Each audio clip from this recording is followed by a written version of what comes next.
കർത്താവാണെൻ്റെ ഇടയൻ, എനിക്കൊന്നിനും കുറവുണ്ടാകില്ല. കർത്താവാണെൻ്റെ ഇടയൻ, എനിക്കൊന്നിനും കുറവുണ്ടാകില്ല. എൻ്റെ ചെല്ല മക്കളെ, എല്ലാവർക്കും സുഖമാണോ? ഹാപ്പിയാണോ? ദൈവം ഈശോ നമ്മുടെ കൂടെ ഉണ്ടെങ്കിൽ, നമ്മുടെ ഇടയനായ നമുക്ക് എന്തെങ്കിലും കുറവുണ്ടോ? ഒന്നിനും ഒരു കുറവുണ്ടാവില്ല. എല്ലാം സമൃദ്ധമായി ദൈവം നമുക്ക് നൽകപ്പെടും. അതാണ് അമ്മയുടെ ഗസമൻ തോട്ടത്തിൽ അമ്മ ഇന്ന് കാലെടുത്ത് വയ്ക്കുകയായിരുന്നു. നാണക്കേടെല്ലാം മറന്ന് അമ്മ ഗസമൻ തോട്ടത്തിൽ പോയപ്പോൾ ഒത്തിരി അമ്മ സന്തോഷമുള്ള കാഴ്ചയാണ് കണ്ടത്. അമ്മ പറയണതെല്ലാം സത്യമാണോ എന്നൊക്കെ അറിയാം. ഒത്തിരി വെളിയിൽ നിന്നുള്ള ആളുകളെല്ലാം വന്നുകൊണ്ടിരിക്കുകയാണ് മക്കളെ. ഒത്തിരി സന്തോഷമുണ്ട്. അമ്മ കുരിശടിയുടെ താഴെയിട്ട് ഇങ്ങനെ തൊഴുതിട്ട് ഇങ്ങനെ ഇറങ്ങുമ്പോൾ രണ്ട് ആണുങ്ങൾ സിഗരറ്റ് വലിച്ചുകൊണ്ട് അമ്മയെ കണ്ടപ്പോൾ അതൊക്കെ മാറ്റി പിടിക്കണതാണ് അമ്മ കണ്ടത്. ഒത്തിരി സന്തോഷമുണ്ട്. എന്ന് വെച്ചാൽ ഇത് പറയണ സത്യമാണോ? ഇവളെന്നും പള്ളിയിൽ പോണവളാണോ? ഈ അമ്മ പള്ളിയിൽ പോണവളാണോ? യൂട്യൂബിൽ ഇവള് തന്നെ പറയണുണ്ടോ ഇത് സത്യം തന്നെയാണോ? അറിയാവുന്നവരെല്ലാം ഓടി ഓടി വരണുണ്ട് ഈ പള്ളിയിൽ. ഇത് പറയണ സത്യമാണോ എന്ന് അറിയാൻ കരുതി. എന്തായാലും ഒത്തിരി സന്തോഷമുണ്ട് മക്കളെ. പുതിയ പുതിയ മുഖങ്ങൾ ഈ ഗസമൻ തോട്ടത്തിൽ എനിക്ക് കാണാൻ പറ്റുന്നുണ്ട്. ഒത്തിരി സന്തോഷമുണ്ട്. ഒത്തിരി. എൻ്റെ യേശു എന്ന് പറഞ്ഞ മകന് നാളെ ജ്ഞാനസ്നാനമാണ്. അവൻ പ്രാവിൻ്റെ രൂപത്തിൽ സ്വർഗത്തിൽ നിന്ന് പരിശുദ്ധാത്മാവിനാൽ പ്രാവിൻ്റെ രൂപത്തിലാണ് അവൻ്റെ മേൽ ഇറങ്ങി വരിക. പരിശുദ്ധാത്മാവ് വരുമ്പോൾ അവൻ അതിൽ സ്നാനമേക്കും. അവന് എല്ലാ അനുഗ്രഹങ്ങളും അവന് അത് കിട്ടും. നാളെ ഈ കാഴ്ചകൾ കാണാൻ ആരൊക്കെ ഉണ്ടാവുമെന്ന് നിങ്ങൾക്കൊക്കെ എല്ലാം വരാൻ മക്കളെ. അത്രയ്ക്ക് സന്തോഷമായ കാഴ്ച. അപ്പോൾ അതുകൊണ്ട് അമ്മയും എൻ്റെ യേശുവിൻ്റെ കൂടി അമ്മയും ഉണ്ടാവും ഈ ഗസമൻ തോട്ടത്തിൽ. എന്നുവെച്ചാൽ അമ്മയാണ് എഴുതി കൊടുത്തത് മകൻ എന്നുള്ള ഇത് എല്ലാം അവിടെ സൂക്ഷിച്ച് വെച്ചിട്ടുമുണ്ട്. അതിനൊക്കെ സാക്ഷികളുണ്ട് മക്കളെ. കള്ളം പറയണതല്ല അമ്മ. എന്നുവെച്ചാൽ അത്രയ്ക്ക് എൻ്റെ യേശു പീഡകൾ സഹിച്ചപ്പോൾ അമ്മയ്ക്ക് ജാതി മതമൊന്നും നോക്കാതെ അതെൻ്റെ മകനെന്ന് എനിക്ക് വിളിച്ച് പറയാൻ പറ്റി. അത്രയ്ക്ക് അമ്മയ്ക്ക് എൻ്റെ പിള്ളയെ ഒരു തെറ്റും ഇങ്ങനെ ചെയ്യൂല. അമ്മയ്ക്ക് അത് വിശ്വാസത്തോടെ അമ്മയ്ക്ക് പറയാൻ പറ്റി മക്കളെ. അത് അന്ന് മുതൽ അമ്മയ്ക്ക് അവൻ എൻ്റെ യേശുവിൻ്റെ മകനായി. അപ്പോൾ ഈ ഗസമൻ തോട്ടത്തിലുള്ളത് എൻ്റെ മകനാണ്. പഴയതെല്ലാം കടന്നു പോയി, പുതിയതാണ്. ഇനി പുതിയതിൻ്റെ കാര്യമാണ് നമുക്കിനി പറയാനും ചിന്തിക്കാനും ഒക്കെ മനസ്സിലുള്ളത്. അപ്പോൾ എൻ്റെ യേശുവാണ്. നാളെ അവന് സ്നാനമാണ്. സ്വർഗത്തിൽ നിന്നാണ് പ്രാവിൻ്റെ രൂപത്തിൽ അവൻ്റെ ശരീരത്തിലേക്ക് എഴുന്നള്ളി വരിക. അവൻ സന്തോഷമായിരിക്കട്ടെ. എൻ്റെ ദൈവം, എൻ്റെ യേശു സന്തോഷമായിട്ട് 12ാമത്തെ വയസ്സിൽ തുള്ളിച്ചാടി നടക്കട്ടെ ഈ ഗസമൻ തോട്ടത്തിൽ. നിങ്ങളെല്ലാം ഹാപ്പിയാണോ മക്കളെ? സന്തോഷമാണ്. അമ്മ സന്തോഷവതിയാണ്. അമ്മ സന്തോഷമായിട്ടിരിക്കണം. അമ്മ ഇന്ന് ഗസമൻ തോട്ടത്തിൽ പോയി പ്രാർത്ഥിച്ചു. എൻ്റെ എല്ലാ മക്കൾക്കും നല്ല സുഖങ്ങൾ. എൻ്റെ യൂട്യൂബ് കാണുന്ന ഒത്തിരി ജനങ്ങൾ ഇത് കാണുന്നുണ്ടെന്ന് അമ്മയ്ക്കറിയാം. അപ്പോൾ നിങ്ങൾക്ക് എല്ലാവർക്കും, എൻ്റെ സ്വരം കേൾക്കണ എല്ലാ മക്കൾക്കും എല്ലാ അനുഗ്രഹങ്ങളും കിട്ടട്ടെ എന്ന് അമ്മ പ്രാർത്ഥിച്ചു. ഇന്ന് എല്ലാ പള്ളിയിൽ പോയി ഇന്ന് എൻ്റെ എല്ലാ ചെല്ല മക്കൾക്ക് വേണ്ടിയും പ്രാർത്ഥിച്ചു. എൻ്റെ ചെല്ലങ്ങളെല്ലാം സന്തോഷമായിരിക്കണം. അമ്മ ഒരിക്കലും നിങ്ങൾ നശിക്കാൻ കരുതി ഒന്നും പറയുകയില്ല.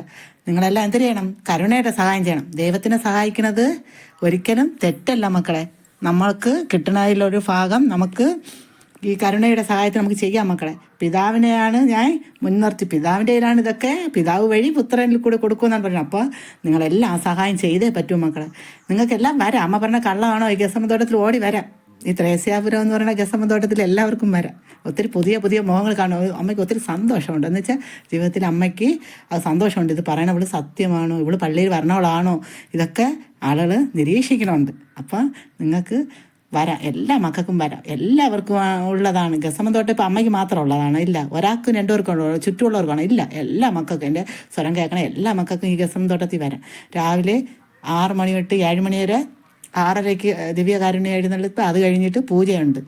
ഇനി ആളുകളെല്ലാം ഒത്തിരി, നിങ്ങളെല്ലാം എൻ്റെ സ്വരം കേട്ടായിട്ട് ഓടി വരികയാണെങ്കിൽ ഇവിടെ ഞാൻ പിതാവിനോട് പറയും, ഇവിടെ 2 വൈദ്യർ വേണമെന്ന്. ഇപ്പോൾ ഒരു വൈദ്യനേ ഉള്ളൂ. എനിക്ക് ഒരു യേശുവേ ഇവിടെ ഉള്ളൂ. 2 യേശുവിനെ ഇവിടെ കൊണ്ടുവരാൻ പറയും ഞാൻ. അപ്പോൾ നിങ്ങളെല്ലാം സന്തോഷമായിരിക്കണം, ഹാപ്പി ആയിരിക്കണം. ചെല്ല മക്കൾ, എൻ്റെ സ്വരം കേൾക്കണം എല്ലാ മക്കളും അനുഗ്രഹമുള്ള മക്കളായി തീരട്ടെ. മടി പിടിച്ചിരിക്കാതെ എല്ലാ മക്കളും ഉണർന്നു പ്രവർത്തിക്കുക മക്കളെ. പള്ളിയിലായാലും നമ്മളെടുത്തിക്കണ ഓരോരോ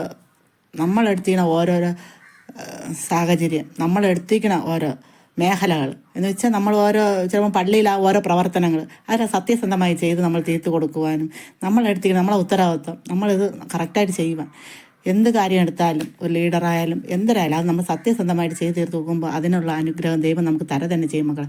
നമ്മളെല്ലാവരും ഓരോരോ മേഖലകളായിരിക്കണം, നമ്മൾ കഴിവുകളെല്ലാം നമ്മൾ കൊണ്ടുവരേണ്ടതുണ്ട്. നമ്മൾ മടിച്ചിരിക്കാതെ എല്ലാവരും ഒന്ന് ഉഷാറായിട്ട് നമുക്ക് കിട്ടിയ ജോലികൾ അത് കുറഞ്ഞു പോയി എന്ന് കരയാതെ നമ്മൾ വിഷമിക്കാതെ നമുക്ക് കിട്ടിയ ആ കുറഞ്ഞ ജോലിയിൽ നിന്നാണ് മക്കളെ നമുക്ക് ഉയർച്ചയുള്ളത്. നമ്മളല്ലാതെ തീരെ പെട്ടെന്ന് ഉയർന്നു പോയി നമ്മളെ ദൈവം പിടിച്ച് താഴ്ത്തങ്ങിടും.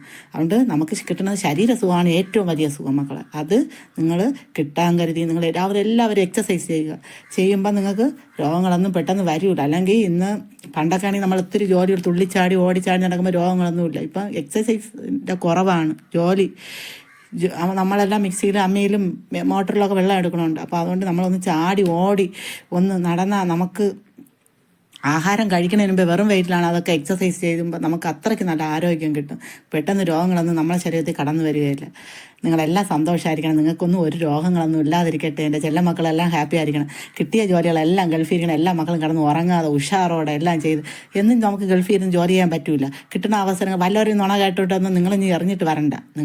നിങ്ങൾക്ക് കിട്ടുന്ന ഭാഗ്യം നിങ്ങളത് പ്രയോജനപ്പെടുക. പണം ഉണ്ടെന്ന് അറിയുമ്പം പണം ഇല്ലാത്ത ഒരു ചിലവർക്കൊക്കെ അത് അസൂയ തോന്നും. നുണകൾ പറഞ്ഞ് ഇനി വരുത്താൻ നോക്കും. നിങ്ങൾ അവരെ ഇവരെ നുണയൊന്നും കേൾക്കണ്ട. നമ്മൾ കണ്ണിൽ കാണാത്ത കാര്യങ്ങളൊന്നും വിശ്വസിക്കാൻ പാടില്ല. കണ്ണിൽ കാണുന്ന കാര്യങ്ങൾ വിശ്വസിച്ച് ആരെന്തൊരു നുണ പറഞ്ഞാൽ നമ്മൾ കേൾക്കണ്ട. ആരും നുണ പറഞ്ഞു വരുന്നവർ നമുക്ക് പണമോ നമുക്ക് നഷ്ടങ്ങളോ വന്നാൽ ആരും തരൂല മക്കളെ. അതുകൊണ്ട് നിങ്ങൾക്ക് കിട്ടുന്ന അവസരങ്ങൾ നിങ്ങളത് മുതലാക്കി നിങ്ങളെല്ലാ മേഖലയിലും നിങ്ങൾ മുന്നേറുക. നിങ്ങൾ തളർന്നിരിക്കാതെ ആരെയും തളർത്തി എന്തെങ്കിലും പറഞ്ഞാൽ പോലും നമ്മളെ കൂടെ ദൈവമുണ്ട് മക്കളെ. നമുക്ക് എല്ലാ കാര്യങ്ങളും ഉണ്ടോ? ആരുമില്ല. നമുക്ക് ദൈവമുണ്ടെന്ന് നമ്മളെ ഉറച്ച വിശ്വാസത്തിൽ നമ്മൾ മുമ്പോട്ട് പോവുക. അതാണ് ഏറ്റവും വലിയ അനുഗ്രഹം. എൻ്റെ ചെല്ല മക്കളെല്ലാം സന്തോഷമായിരിക്കണം. നിങ്ങൾ എത്ര ദൂരം നിങ്ങൾ ഈ കരുണയുടെ സഹായം നിങ്ങൾക്ക് കിട്ടും, നിങ്ങൾക്ക് അത്ര ദൂരം അനുഗ്രഹമേ ഉള്ളൂ മക്കളെ. അമ്മ പറയുന്ന കാര്യങ്ങളെല്ലാം അതുപോലെ നടക്കും. സത്യമായിട്ട് മക്കളെ ഒരു കള്ളവും അല്ല പറയണം. നിങ്ങൾക്കും വരാം ഓടി ഗസമന്തോട്ടത്തിൽ. ഈ പറയുന്ന കള്ളമാണോ? ഈ അമ്മ പറഞ്ഞതെല്ലാം കള്ളമാണോ? ഇവിടെ പറഞ്ഞതെല്ലാം നടന്നതാണോ എന്നൊക്കെ സാക്ഷികളൊക്കെ ഇനിയിപ്പോൾ ഇവിടെ ഒത്തിരി ആളുകൾ സാക്ഷികൾ പറഞ്ഞ് നിങ്ങൾ ചോദിക്കുമ്പോൾ അതൊക്കെ സത്യമാണെന്നുള്ള സാക്ഷ്യങ്ങളെല്ലാം ഇവിടെ വരും. നിങ്ങളെല്ലാം സന്തോഷമായിരിക്കണം, ഹാപ്പി ആയിരിക്കണം. കരുണയുടെ സഹായം തന്ന് സഹായിക്കണേ മക്കളെ. എന്തെന്ന് പറയട്ടെ, നാണക്കേട് പിതാവിന് കൊടുത്ത് അത് എനിക്കറിയാം. എൻ്റെ ചെല്ല മക്കളെല്ലാം എന്നിൽ കൂടെ തന്നെ ഉണ്ടാവുമെന്നറിയാം. എന്ന് വെച്ചാൽ ഒത്തിരി ആളുകൾ വരണുണ്ട്. ഇവള് പറയണ സത്യം തന്നെ, ഇവൾ ഈ പള്ളിയിൽ വരണമുള്ളതാണോ എന്നൊക്കെ നോക്കി ഒരുപാട് പേര് ഇന്നും ഞാൻ കണ്ടത് പള്ളിയിൽ പോയപ്പോൾ ഒത്തിരി ഞാൻ വരണമെന്നുള്ള ഇതൊക്കെ കണ്ടപ്പോൾ പുതുമുഖങ്ങളാണ് കണ്ടത്. അപ്പം കൂടുതൽ പഴയ ആളുകളല്ല കണ്ടത്, പുതിയ മുഖങ്ങൾ. പഴയ ആൾക്കാരും ഉണ്ട്, എന്നാൽ പുതിയ മുഖങ്ങളാണ്. ആണുങ്ങളായാലും പെണ്ണുങ്ങളായാലും ഒത്തിരി പുതുമുഖങ്ങൾ ഞാൻ കാണാൻ പറ്റി. ഒത്തിരി സന്തോഷമുണ്ട്. എൻ്റെ ചെല്ല മക്കളെല്ലാം പള്ളിയിൽ വന്നവരും എല്ലാവരും എൻ്റെ യൂട്യൂബ് ചാനൽ കാണുന്നവരും എല്ലാം, നിങ്ങൾ കാണാത്തവർക്കൊക്കെ പാസ് ചെയ്യാം മക്കളെ. എല്ലാവരും പാസ് ചെയ്യുക. ഇവിടെ അത്രയ്ക്ക് ഭയങ്കര അനുഗ്രഹങ്ങൾ നടക്കണം. ഈ അമ്മ വഴി അമ്മ നിങ്ങൾക്ക് രോഗങ്ങളെല്ലാം സുഖമാവട്ടെ. നിങ്ങളെ രോഗങ്ങളും മക്കളില്ലായിരിക്കണം മക്കളെ തലവേദന, ബുദ്ധിമുട്ട്, എല്ലാ പ്രശ്നങ്ങളും നിങ്ങളുടെ രോഗങ്ങളെല്ലാം മാറട്ടെ. അമ്മ മാറാൻ കരുതി കൈപോക്കി പറഞ്ഞാൽ അതെല്ലാം മാറും മക്കളെ. അത്രയ്ക്ക് അമ്മയ്ക്ക് ഭയങ്കര ഒരു വിശ്വാസമാണ്. നിങ്ങളെല്ലാം അനുഗ്രഹമുള്ള മക്കളായി തീരട്ടെ. നിങ്ങളൊന്ന് ക്ഷമിക്കുക മക്കളെ. ക്ഷമിക്കുമ്പോൾ നിങ്ങൾക്ക് നിങ്ങളെ കുടുംബജീവിതം, നിങ്ങൾ ജോലി ചെയ്യുന്നിടത്ത് നിങ്ങൾ ആരെയും പറഞ്ഞ് ഒന്ന് കേൾക്കാത്ത പോലെ ഇരിക്കും മക്കളെ. അല്ലെങ്കിൽ അതിനൊക്കെ നമ്മൾ ഒരുപാട് ഇതൊക്കെ വയ്ക്കേണ്ടി വരും. നമ്മൾ ഒന്ന് ക്ഷമിക്കുക മക്കളെ. ക്ഷമിക്കുമ്പോൾ നമുക്ക് അത് അനുഗ്രഹങ്ങളായി തീരും. അല്ലെങ്കിൽ നമുക്കത് വേദനയായിട്ട് എപ്പോഴും നമ്മളെ ജീവിതത്തിൽ അതുണ്ടാവും. ചെല്ല മക്കളെ ഞാൻ വയ്ക്കട്ടെ. നിങ്ങളെല്ലാം ഹാപ്പി ആയിരിക്കണമല്ലോ അല്ലേ? സന്തോഷമായിരിക്കണേ. ഇനി നാളെ